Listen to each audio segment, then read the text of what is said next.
बांस पैसा चोर। एक गांव में किशन नाम का एक आदमी रहता था। वो बहुत ही शैतान और बदमाश था। वो चाकू छुरी चलाने में बहुत माहिर था और वो इसी के बल पर पूरे गांव में चोरी और डाके डाला करता था। पूरे गांव के लोग उससे बहुत ही परेशान थे। एक दिन गांव के सभी लोग मिलकर सरपंच के पास उसकी शिकायत लेकर गए। सरपंच जी देखिए, इस किशन ने बहुत तंग किया हुआ है। जब देखो हमें लूटता रहता है। अब तो इस गांव में रहना मुश्किल हो गया है। आप कुछ कीजिए वरना हम सभी लोग गांव छोड़कर चले जाएंगे। गांव वालों की शिकायत सुनकर सरपंच ने कहा, ठीक है, मुझे कुछ दिन का समय दीजिए। मैं कल ही शहर जाकर बड़े थानेदार साहब से बात करता हूँ, वही कुछ हल निकालेंगे। और अगले दिन सरपंच किशन की शिकायत लेकर गांव से शहर बड़े थाने गया और सरपंच ने वहां जाकर इंस्पेक्टर विजय को सारी बात बताई। सरपंच की बात सुनकर इंस्पेक्टर विजय ने हवलदार से कहा, अरे हवलदार सुनो, अभी जीप निकालो, हम खुद जाकर गांव में रहेंगे, फिर देखते हैं किशन कैसे बचता है। और इंस्पेक्टर विजय सरपंच और अपने साथियों को लेकर गांव में बिना वर्दी के आ जाता है और उसी रात इंस्पेक्टर विजय किशन को चोरी करते हुए रंगे हाथ पकड़ लेता है और उसे जेल में बंद कर देता है। जेल में किशन बांस के फर्नीचर बनाने का काम सीखता है, लेकिन वो सुधरने के लिए नहीं बल्कि किसी और मकसद से ये काम सीख रहा था। अपनी सजा काटने के बाद जब किशन बाहर आता है तो वो फिर से चोरी करना शुरू कर देता है और दिखावे के लिए गांव में ही एक बांस के फर्नीचर बनाने की दुकान खोल लेता है। लेकिन कुछ दिनों बाद किशन शहर जाकर वहाँ एक बड़े बैंक में चोरी करता है और सारा पैसा एक बड़े बांस के फर्नीचर में छुपा देता है ताकि किसी को पता ही नहीं चले। अगले दिन सुबह शहर में हंगामा मच जाता है और इंस्पेक्टर विजय को इसकी छानबीन करने के आदेश दिए जाते हैं। इंस्पेक्टर विजय को सीधा सीधा किशन पे शक होता है और वो पुलिस को लेकर किशन की दुकान में आते हैं। अरे किशन, कैसे हो भाई? आइए साहब आइए, देखिए ना, मैंने तो सब चोरी चकारी छोड़ दिया है। बस अब मेहनत करता हूँ, 2 रोटी कमा लेता हूँ। अरे वाह किशन, तुमने तो बड़ा अच्छा फर्नीचर बनाया है भाई। अरे ये इतने मोटे बांस की कुर्सी ये किसने बनवाई है भाई? अरे नहीं साहब, ये तो बस मैंने दुकान में रखने के लिए बनाई है। लोगों को सैंपल दिखाना पड़ता है ना, इसीलिए मैंने मोटे बांस की बनाई है ताकि ज़्यादा दिन तक टिकी रहे। अरे वाह, ये तो बहुत अच्छी है भाई, हमें इसे भेज दो। अरे नहीं साहब, जैसा मैंने कहा ना, ये तो बस दुकान में रखने के लिए बनाई है।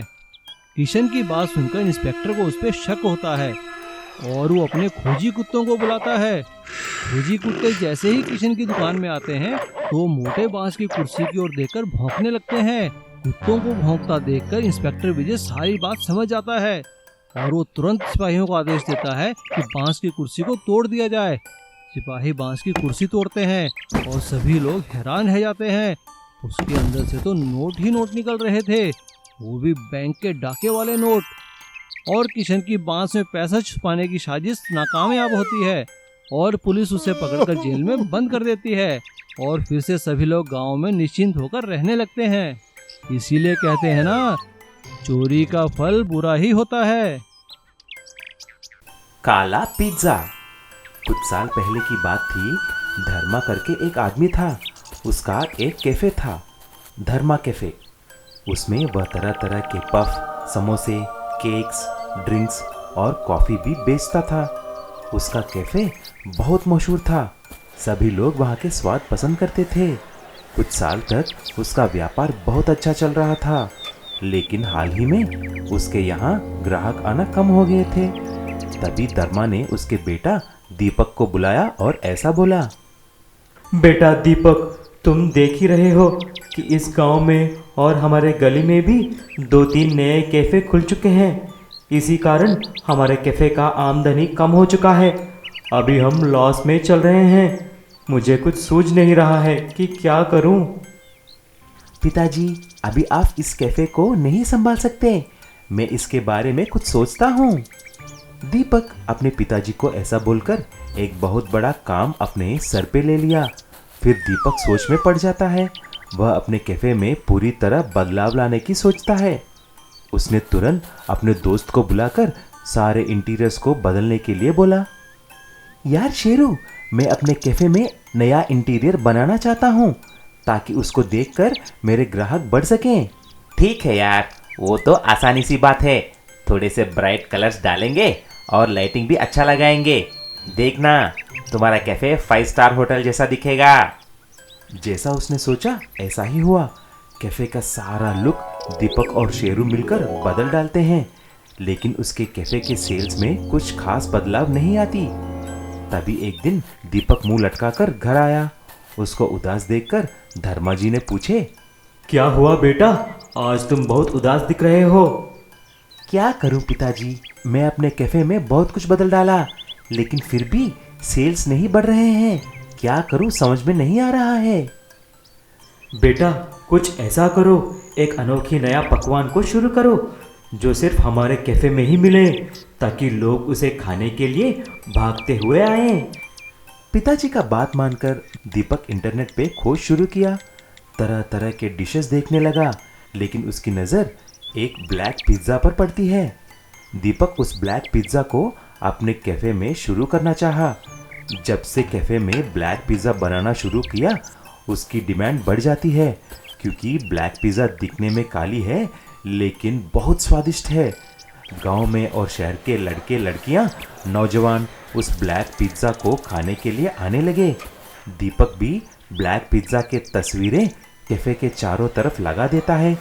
कुछ ही दिन में उस ब्लैक पिज़्ज़ा की वजह से लाखों रुपए कमाने लगता है। फिर एक आदमी आकर दीपक से बोला, अरे दीपक बेटा, तूने फिर से अपने पापा की कैफे को खोया हुआ वैभव लेके आया है। खुश रहो बेटा, खुश रहो।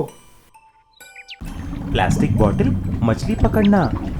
कई साल पहले सिम्हापुरी नाम का एक गांव था। वहां पर एक मछुआरा था जिसका नाम मल्लेश था। मल्लेश का परिवार गांव के बीचों बीच एक घर में रहते थे। उनका घर बहुत बड़ा था, इसीलिए सोमनाथ सेठ का नज़र उस पर पड़ा। सेठ उस घर को किसी भी तरह हड़पना चाहता था। कुछ साल पहले मल्लेश सेठ जी के यहाँ कुछ पैसे उधार लिए। एक दिन जब मल्लेश और उसका बेटा करीम मछलियाँ पकड़ रहे थे, सोमनाथ सेठ उनके आदमियों के साथ वहाँ पर आया। क्यों रे मल्लेश, तुम्हें चर्बी तो बहुत चढ़ गई है। कब चुकाओगे मेरे पैसे? कुछ महीने से ब्याज भी नहीं भरा। अरे ओ सेठ, संभाल के बातें करना। हर वक्त तुम्हारा नजर मेरे घर और मेरे जमीन पर ही है। मेरे जीते जी तुम उस पे हाथ नहीं लगा सकते। रुक, अभी तुम्हारा मजा चकाता हूँ। मल्लेश सेठ जी को मारने के लिए निकला, लेकिन उससे पहले ही सेठ जी के आदमी मल्लेश को पकड़कर बहुत बुरी तरह से पीटे। उस दंगल में मल्लेश का हाथ टूट गया। मल्लेश और उसका बेटा करीम घर जाकर जो कुछ भी हुआ उसके पत्नी से बोले, अरे अरे, ये क्या हुआ जी? उस सेठ का सत्यानाश हो। ऐसा आप गुस्से में काम किया तो अपना घर को क्या होगा? तुम घबराओ मत माँ, मैं हूं ना, मैं जाकर नदी से मछलियाँ पकड़ूंगा। अरे तुम क्या मछलियाँ पकड़ोगे? वहाँ पर बड़े बड़े मछुआरे मछलियाँ नहीं पकड़ सकते हैं। ऐसा कुछ नहीं माँ, मेरे पास एक नया तरकीब है। मैं वहाँ पर प्लास्टिक बोतल का जाल बिछाऊंगा, ताकि सारे मछलियाँ एक बार फंस गए तो अपने आप उस प्लास्टिक बोतल की जाल में आकर फंसेंगे। तो ही देखना। हाँ, जैसा करीम ने बोला, नदी में प्लास्टिक बोतल को एक बम्बू के साथ जोड़कर जाल बिछाता है। कुछ ही देर में बहुत सारी मछलियाँ जाल में फंसकर प्लास्टिक बोतल में जाकर फंस जाते हैं। करीम सब मछलियों को निकालकर बाजार में बेचकर बहुत सारा पैसा कमाकर घर जाकर पैसे अपने माँ को दिया। तू तो कमाल कर दिया बेटा। ये अजीब तरह का मछलियाँ पकड़ना तो कमाल का निकला। आप देखते जाओ माँ, मैं अपने इस अनोखे जाल को पेटेंट करके गांव में, शहरों में बेचूंगा। उस तरह हम और भी ज़्यादा पैसे कमा सकते हैं। जैसे ही करीम ने बोला वैसा ही किया। उस गांव में और शहर में प्लास्टिक बोतल मछली जाल का बहुत डिमांड निकल पड़ता है। सभी मछुआरे उसे खरीदने लगते हैं और आसानी से मछलियां पकड़ रहे थे। उस तरह करीम बहुत सारे पैसे कमाता है और जल्द ही सेठ सोमनाथ का कर्जा भी चुका देता है। तभी मल्लेश ने बोला, बेटा, तूने हमारा घर और इज्जत को बचा लिया है। तूने अपनी चतुरता से असंभव को संभव करके दिखाया है। उस दिन से सारा परिवार हंसी खुशी जीने लगे।